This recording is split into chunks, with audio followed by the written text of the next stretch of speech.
Jai Hind students, welcome to my YouTube channel. Students, forget the mistake, but remember the lesson.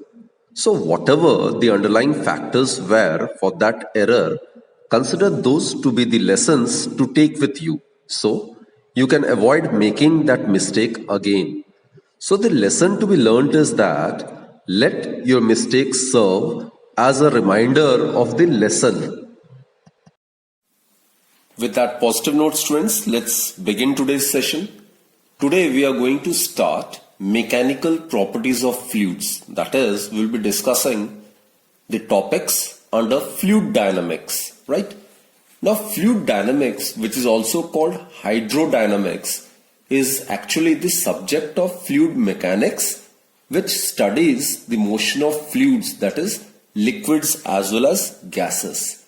It studies the laws of motion of fluids and also the interaction of the fluids with solids upon their relative motion. Clear? Now students, we are familiar with the property of friction in case of solids.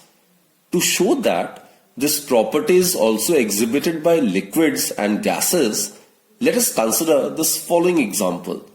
Now what we've considered is, we have considered a liquid which is contained in a cylindrical vessel. Now suppose the liquid is set into rotation with the help of a glass rod, right? Now the rotation of the liquid can be observed as a series of coaxial cylindrical rotating layers like this. So basically the liquid which is contained in this cylindrical beaker is stirred with the help of a glass rod. Now, this coaxial cylindrical rotating layers, these are the series of coaxial cylindrical rotating layers. Now it is set into motion like this.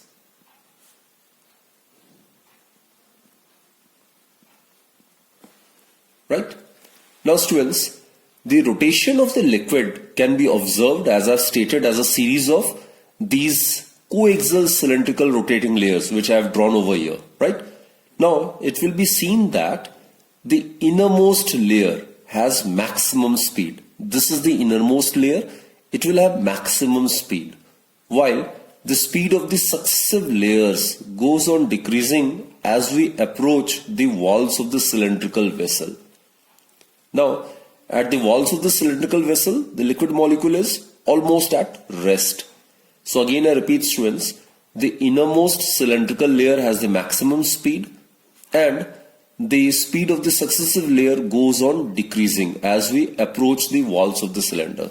So here the speed is maximum. Speed is maximum over here, and over here the speed is minimum.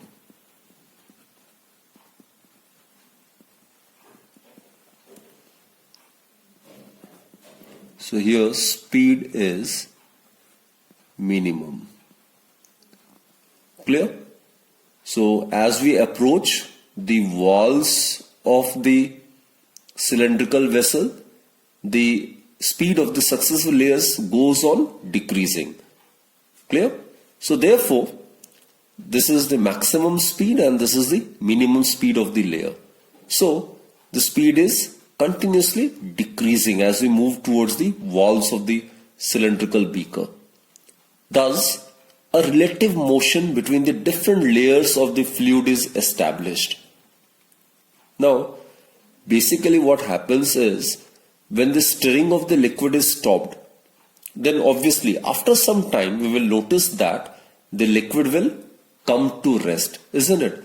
Now students, according to Newton's first law of motion, the liquid can stop only if an opposing force acts on it. Now here, since no force has been applied from outside, this opposing force is actually the internal frictional force and it arises from within the liquid. So basically students, this simple experiment indicates that there must be some internal frictional force which opposes the relative motion between the different layers of the fluid. Now this force we call as viscous force, and the phenomena is known as viscosity. Now students, in order to understand this concept of viscosity in a better way, let us watch this animation. Let's discuss about fluid friction. Just like solids, fluids also exert a force of friction when objects move through them. Do you think air offers resistance? Doesn't seem intuitive, right? Now, when we drop a stone from a particular height, it falls to the ground. Does air offer resistance? Yes, of course it does. What about water? Does it offer resistance? Yes, obviously. When the fish swim, they encounter fluid resistance from the water. The frictional force exerted by fluids is also referred to as drag. What does fluid friction depend on? Let's talk about the first obvious factor. It's the nature of the fluid. To understand this, let us consider an object which is moving from point A to B through air, and in the second case, a similar object travels from A to B through water. Which object do you think encounters more resistance? Clearly, it will be water, right? Yes, more the thickness of the fluid, greater will be the frictional force acting on an object which moves through it. There's a term which describes a fluid's resistance. It is called viscosity. So here we can say that water is more viscous than air. Higher the viscosity, more will be the resistance offered by that fluid. Honey is more viscous than water, which is why it offers more friction than water. That was the first factor affecting fluid friction. Can you think of any other factor? Another factor is the speed with which the object is traveling. Higher the speed of the object moving through a fluid, greater will be the frictional force acting on it. A vehicle traveling at 100 miles per hour will face more drag of air as compared to a similar vehicle traveling at 50 miles per hour. Apart from the speed with which the object is traveling, is there any another factor on which the fluid friction depends? Yes, it also depends on the shape of the object. And it's really important that we understand this factor well. Have you ever thought about why aeroplanes are shaped like this? It could just have been a rectangular box flying in the air. How have the fish evolved to be shaped like this? Why are the ships designed to be given the shape? There's a reason for all this, and they're given a streamlined shape to minimize the fluid friction. The shape of the aeroplane, if you notice, is like that of a bird. This process of giving an object a particular shape to decrease the fluid friction is known as streamlining. Streamlining the object can greatly reduce the resistance offered by the fluid. A car faces less of friction from air as it has a streamlined shape. A bus, on the other hand, will face more air friction as it doesn't have a streamlined shape. So, these were the different factors on which the fluid friction depends. Nature of the fluid, the speed of the object flowing through the fluid, and the shape of the object. So basically, the internal frictional force in the fluid is called viscosity. It refers to a substance resistance to flow.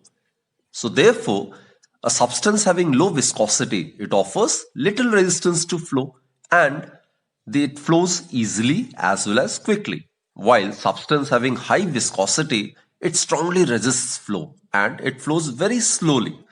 Now let us discuss some examples of low viscosity and high viscosity substances. Water is a low viscosity substance. Water spills down easily out of a glass, splashes in a pool, and runs down your face when you cry. Other examples of low viscosity fluids include oil, milk, and blood. Honey has a high viscosity because it has a high resistance to flow. You have to squeeze the container to get it out. It globs up and has to be spread around with a knife. It does not easily flow. Other examples of high viscosity fluids include molasses, glue, and even peanut butter, which has such a high viscosity that it acts like a solid. Now, it's important to note that viscosity varies with temperature. Heating up honey in the microwave decreases its viscosity.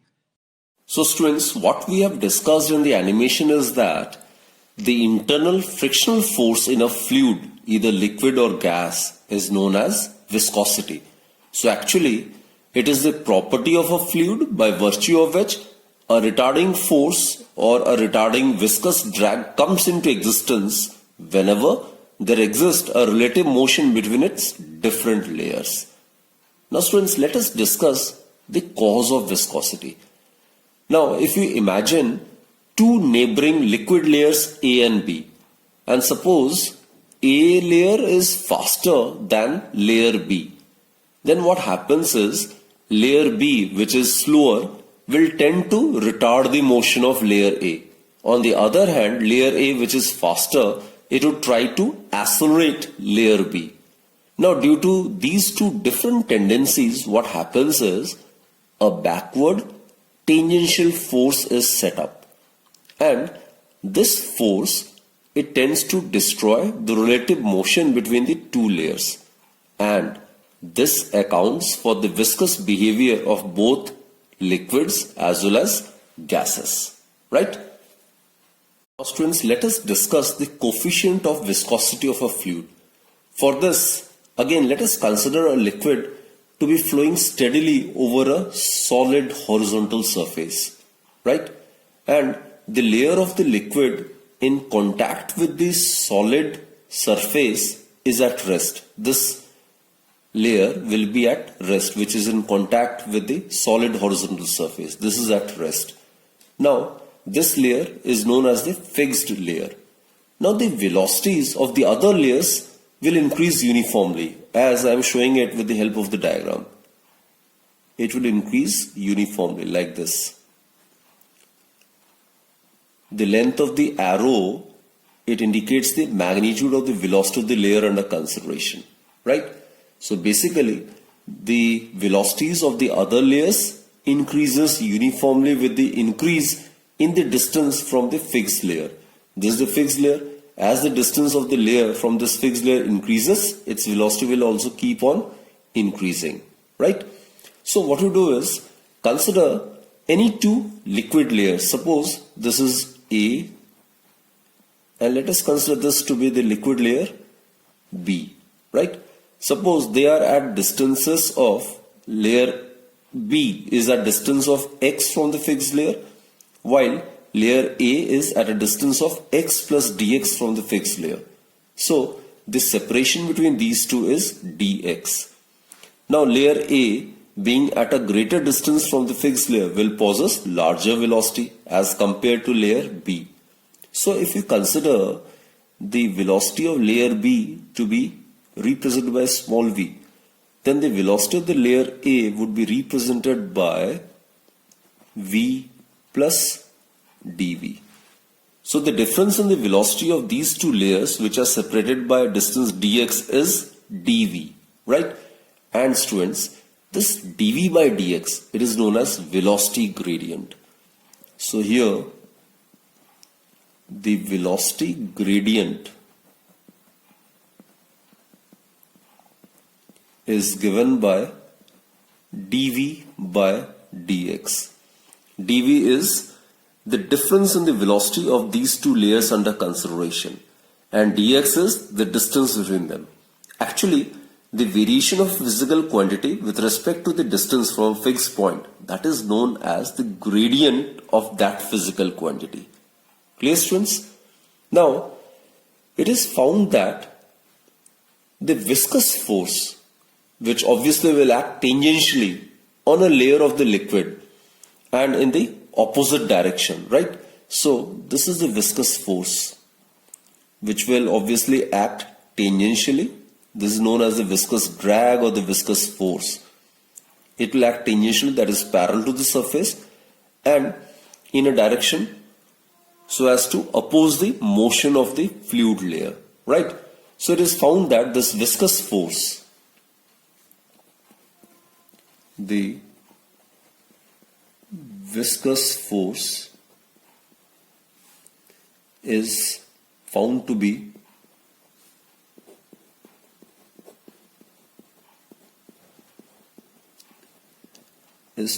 proportional to, first,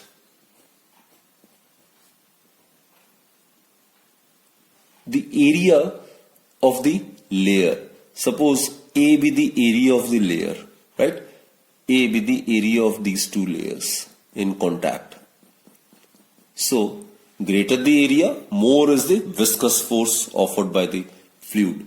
So, viscous force is directly proportional to the area of contact of the two layers under consideration. And second is, students, this viscous force F, which acts tangentially, is also found to be directly proportional to the velocity gradient. Velocity gradient is, as I've told you, dV by dx. Right? This is known as the velocity gradient. This is the variation of velocity with respect to the distance from the fixed layer. That is known as velocity gradient. So combining these two, we get F is proportional to A dV by dx. Now students, in order to eliminate this proportionality sign, we need to introduce some constant. And this constant is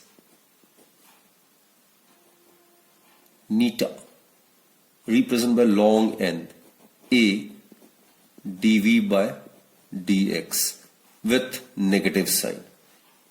Now students, this neta, it is known as coefficient of viscosity.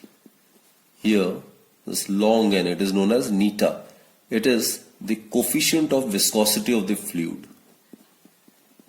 This is the coefficient of viscosity of the fluid under consideration, right?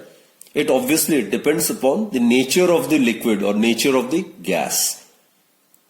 Now, this negative sign, students, this negative sign suggests that the viscous force acts in a direction opposite to the direction of motion of the fluid. Now look, fluid is moving along this direction, that is from left to right, while viscous force is acting from right to left, that is in a direction opposite to which the direction of the motion of the liquid. So the negative sign is indicative of this fact, right? Now let us try to define coefficient of viscosity. Now students, if the area of contact of the two layers is considered to be 1 unit, in SI it would be 1 meter square, and suppose the velocity gradient is unity, dV by dx, it is equal to 1. In SI it would be 1 per second, right? Then substituting these two values over here, what do we get? Neta, it would be equal to F in magnitude, right? I've already told you the significance of this negative sign. So in magnitude, neta would be equal to F. So students, the coefficient of viscosity of a fluid is numerically equal to the viscous force acting tangentially per unit area of a fluid layer having unit velocity gradient in a direction perpendicular to the direction of flow of the liquid. So this is how the coefficient of viscosity may be defined. The SI unit of viscosity is kg per meter per second. So SI unit is kg per meter per second. We can easily obtain this result. Now look, neta, coefficient of viscosity over here, it is equal to F divided by A dV by dx, right? So force is Newton. Newton is kg meter per second square. Area is meter square. And velocity gradient, velocity divided by distance, meter per second divided by meter. So we will be left with only per second. So students, what we get is kg meter divided by meter square would be meter inverse, per second square divided by per second. So we'll be left with s to the power minus 1. So SI unit of coefficient of viscosity is kg meter inverse second inverse, or it is known as Newton second per meter square, or it may be written as SI unit of force is Newton, SI unit of area is meter square. So per meter square, and this is per second. So when it goes in the numerator, it will give second. So Newton second per meter square, right? It is actually known as decapoise. So SI unit of coefficient of viscosity is decapoise, right? So students, CGS unit would be, CGS unit is obviously in place of kg it would be gram, meter inverse, in CGS it would be centimeter inverse per second, or it will be dyne second per square centimeter. And students, actually in CGS it is known as poise, P-O-I-S-E, poise. Clear? So in SI, the unit of viscosity is kg meter inverse per second, which is also known as Newton second per square meter. It is known as Pascal second, or it is also known as decapoise. Clear? And in case you convert decapoise into poise, 1 Newton is 10 raised to a 5 dyne. 1 per meter square would be 10 raised to a minus 4. Per centimeter square, 10 raised to a 5 into 10 raised to a minus 4. That will give us 10. Isn't it? So basically 1 decapoise is equal to 10 poise. This is an important relationship. 1 decapoise, it is equal to 10 poise. So decapoise, remember students, it is the SI unit of coefficient of viscosity, right? Now what about the dimensional formula then? Dimensional formula can be written making use of this particular statement, isn't it? So dimensional formula is dimensional formula of coefficient of viscosity. It will be like this: kg, that is m to the power 1, then meter inverse, so L to the power minus 1 per second, that is T to the power minus 1. So this is the dimensional formula for the coefficient of viscosity. I would like to mention a very important point, students. Neta, which is the coefficient of viscosity, is also called absolute viscosity or dynamic viscosity, or simply viscosity as well. And students, the reciprocal of neta, the reciprocal of coefficient of viscosity, it is known as fluidity of the liquid. Now, before we proceed further, let us discuss the method to measure the viscosity of various fluids. Let's watch this animation. Let us discuss a simple method of measuring viscosity of various fluids. For that, let us consider marbles, graduated cylinder, vegetable oil, motor oil, then a dish soap, syrup, and honey.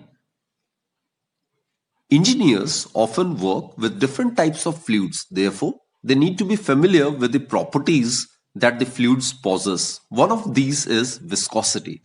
That is the ability of a fluid to resist. Now, how long will the marble take to get to the bottom of this cylinder? The faster the marble drops, the less viscous the fluid is said to be. Do you think motor oil is more or less viscous than vegetable oil? How can you tell that? So let us test some other fluids to compare their viscosities. Dish soap is more viscous than both of the oils. Try something sweeter. How viscous do you think syrup is? it takes about 8.27 seconds to reach the bottom. What about honey? It takes still longer time. The marble sunk the slowest in the honey. Now, what will happen if we use larger marbles? Now, you can see that the more viscous the medium is, the fluid is, the larger will be the time taken by the marble to fall down. Also, as the surface areas increases, so does the resistance. Therefore, the larger marbles will drop more slowly than the smaller ones. And students, hence, in the fluid in which the marble takes maximum time to reach the bottom of the graduated cylinder, that fluid is said to be more viscous. Now we will discuss the variation of viscosity of fluids with temperature and pressure. Actually, students, the decrease in viscosity of liquids with temperature is very rapid. For example, in case of water, its value at 80 degrees Celsius is about 1/3 of its value at 10 degrees Celsius. In case of castor oil, viscosity decreases from 24.18 poise at 10 degrees Celsius to about 9.86 poise at 20 degrees Celsius. So basically, the decrease in viscosity of liquids with the increase in the temperature is very rapid, right? So, in case of liquids,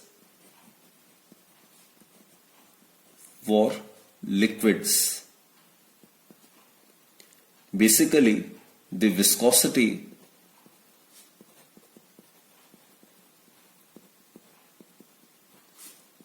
rapidly decreases with the increase in the temperature.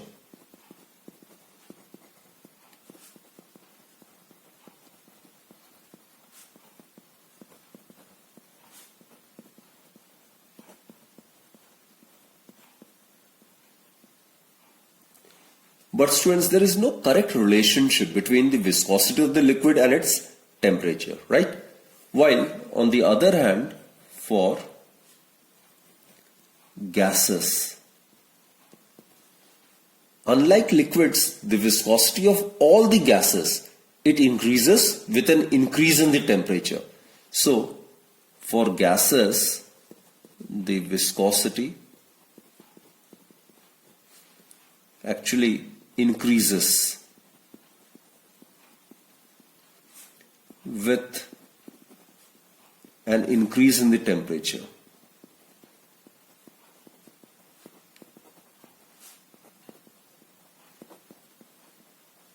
So the behavior of liquids and gases in respect of their viscosity with temperature is different. Actually, for gases, we will discuss it in kinetic theory of gases, the viscosity is directly proportional to the square root of the absolute temperature. That is, for gases, the coefficient of viscosity, which is also known as absolute viscosity or simply viscosity, is found to be directly proportional to the square root of the absolute temperature. Here T is the temperature in the absolute scale. T is the temperature in the absolute scale. So this is the relationship which holds valid only for gases. For liquids there is no such relationship, but for liquids the viscosity rapidly decreases with the increase in the temperature, right? Now let's discuss the variation of viscosity of fluids with pressure. Now students, pressure, it actually produces a much smaller change than temperature on the viscosity of liquids. So pressure, it produces a much smaller change than that of temperature.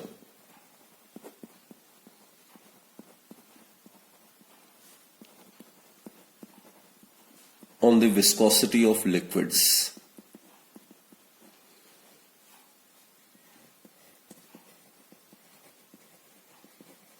Students, it is found that except in the case of water, whose viscosity decreases with pressure, the viscosity of all other liquids increases with pressure.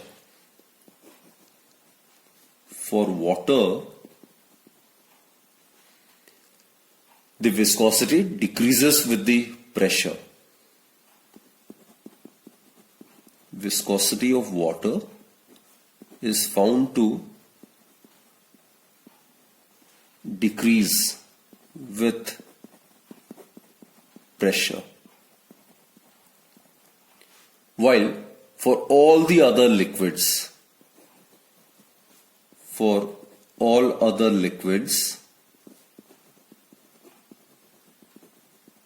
it is found that the viscosity increases with pressure.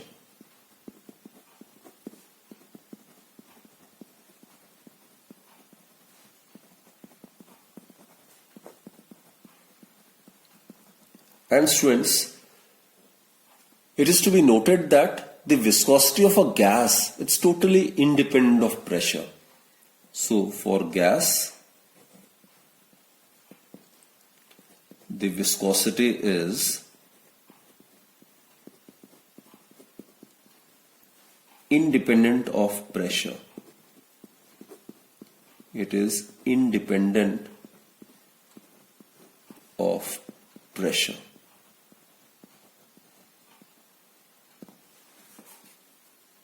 Students, the study of viscosity is very important for use in industry.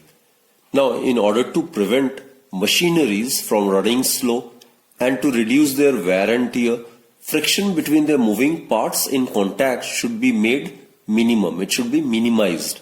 And this can be done by suitably lubricating their various parts. Oils are used for this purpose, right?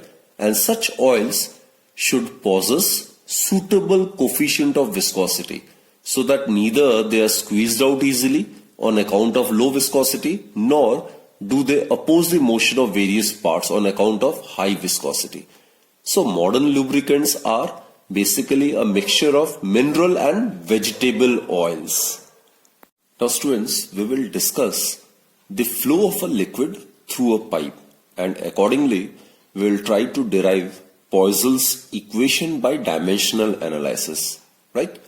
So consider a liquid flowing steadily through a horizontal pipe. This is a horizontal pipe. Now it can be easily observed that the liquid flows in the cylindrical layers coaxial with the pipe. Now the cylindrical layer, which is in contact with the wall of the pipe, is almost at rest, and the velocity of the different layers goes on increasing gradually as we move from the wall towards the axis of the tube. I repeat students, the velocity of different layers goes on increasing gradually as we move from the wall towards the axis of the tube. Along the axis of the tube, the velocity is maximum and it goes on decreasing as we move towards the wall of the cylindrical pipe, right? Obviously it is maximum along the axis of the pipe. Now consider this liquid flowing steadily through this horizontal, suppose capillary tube, say of length L. Let us consider the length of this long horizontal capillary tube is L, and suppose its radius is R. Now in order to maintain the flow, there must exist a pressure difference. Suppose the liquid flows from end A to end B of the pipe. Then the pressure at point A must be greater than the pressure at point B, right? Fluid always tends to flow from the region at higher pressure to the region at lower pressure. So here, suppose the pressure is PA, and at this end, suppose the pressure is PB. Now, if the liquid flows from A to B, then PA, pressure at end A, must be greater than the pressure at point B. So, the liquid flows steadily through this horizontal capillary tube of length L and radius R under the influence of pressure difference PA minus PB. And let this pressure difference be represented be P, small letter P. So students, small letter p is the pressure difference across the ends of the pipe, right? Now it is observed that the volume V of the liquid flowing per second through the tube, which is known as rate of flow of the liquid, that is volume of the liquid flowing per second, is known as rate of flow of liquid. Rate of flow of liquid. Let us represent it by V. V, remember students, it is not the volume, it is the volume of the liquid flowing per unit time or per second.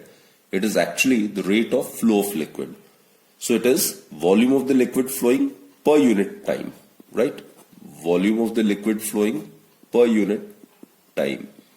That is, its SI unit would be meter cube per second. So that's rate of flow of liquid. Now, it is found that this rate of flow of liquid, it may depend upon the coefficient of viscosity of the liquid.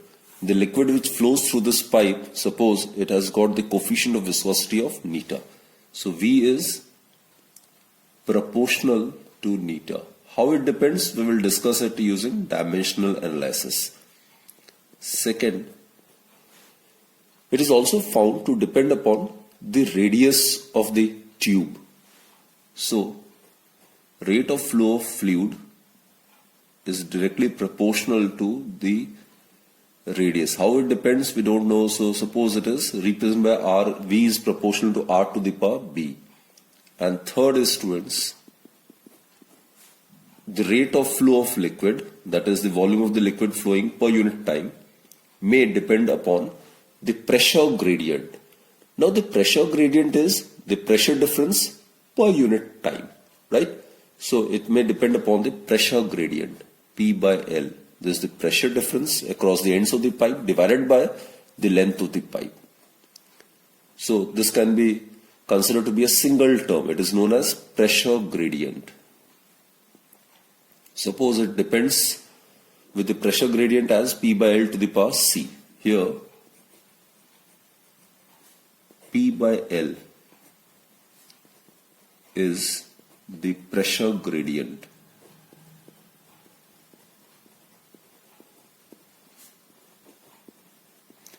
I've told you earlier, students, the variation of a physical quantity with distance with respect to a particular reference line, that is known as the gradient of that physical quantity, right? Here the variation of pressure with respect to the distance, that is known as pressure gradient. So what will be its dimensional formula then? It would be pressure divided by distance, right? So dimensional formula would be pressure is force per unit area, Newton. Newton is kg meter per second square, divided by area is meter square, divided by length, it is meter. So dimensional formula for pressure gradient would be kg m minus 2 s minus 2. That is, dimensional formula for the pressure gradient will be m L minus 2 T minus 2.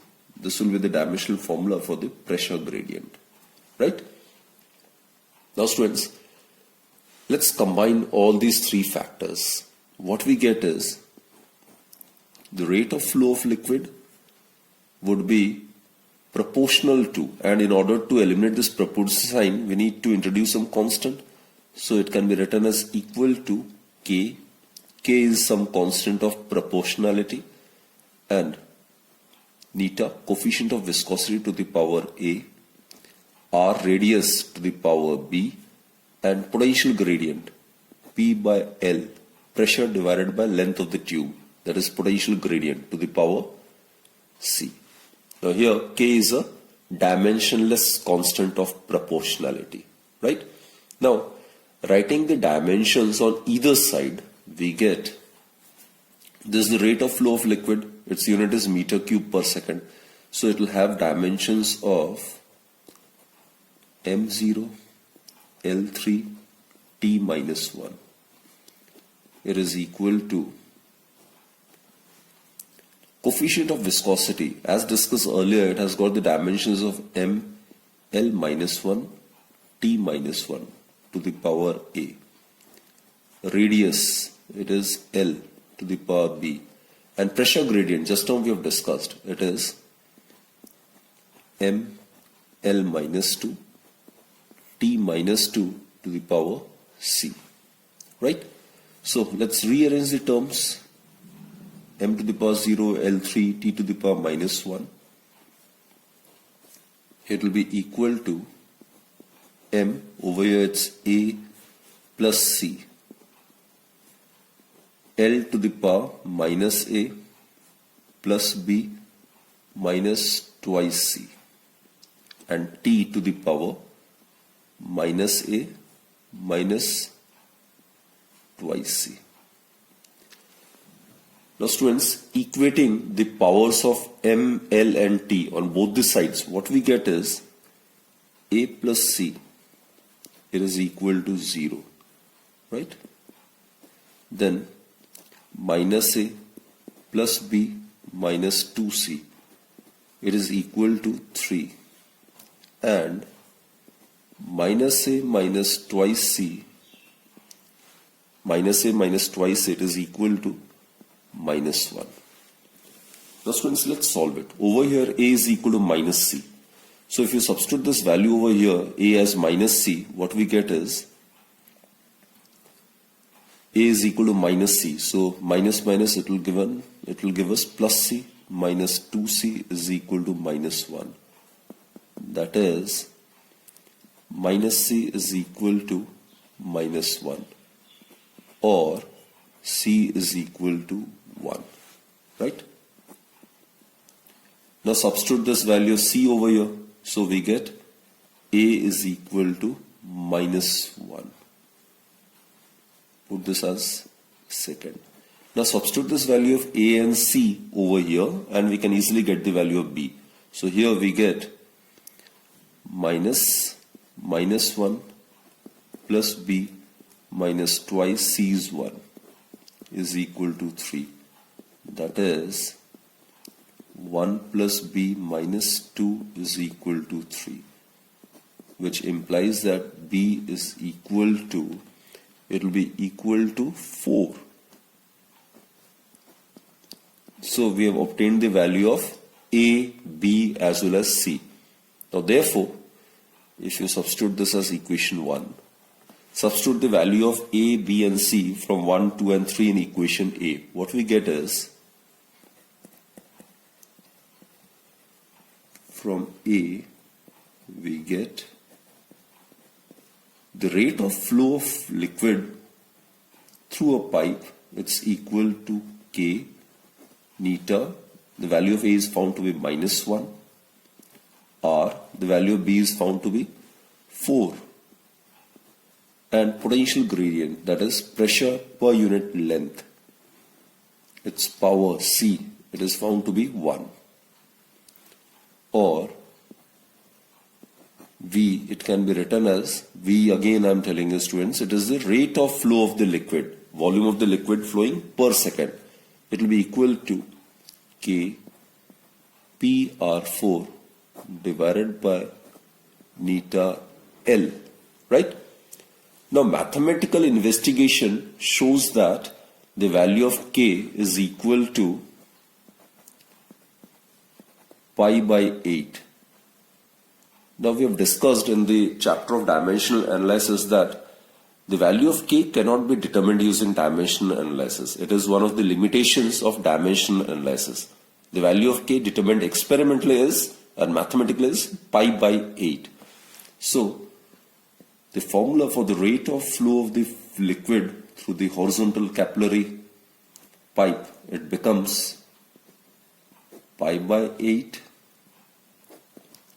PR4 divided by neta L.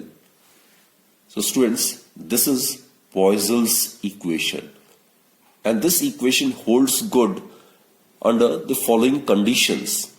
The capillary tube under consideration, it should be horizontal so that gravity has no effect on the flow of fluid throughout the pipe, right? And the liquid flow should be streamlined, that is, it should be parallel to the axis of the tube. And the pressure over any cross section of the tube is considered to be constant, and the liquid is considered to be viscous. And we have also imagined that the liquid can withstand small shearing stress. Now, only if these conditions are satisfied, then only Poiseuille's equation is valid. Also students, the cylindrical layer in contact with the wall of the capillary tube is considered to be at rest. And as I've told you earlier, the velocity of the liquid layer goes on increasing as we move towards the wall, from the wall towards the axis of the tube. So the layer along the axis moves with maximum velocity, right? Here the velocity is maximum, but with the walls it is almost at rest. So this equation is known as Poiseuille's equation, and it is very helpful in determining the rate of flow of liquid through a pipe.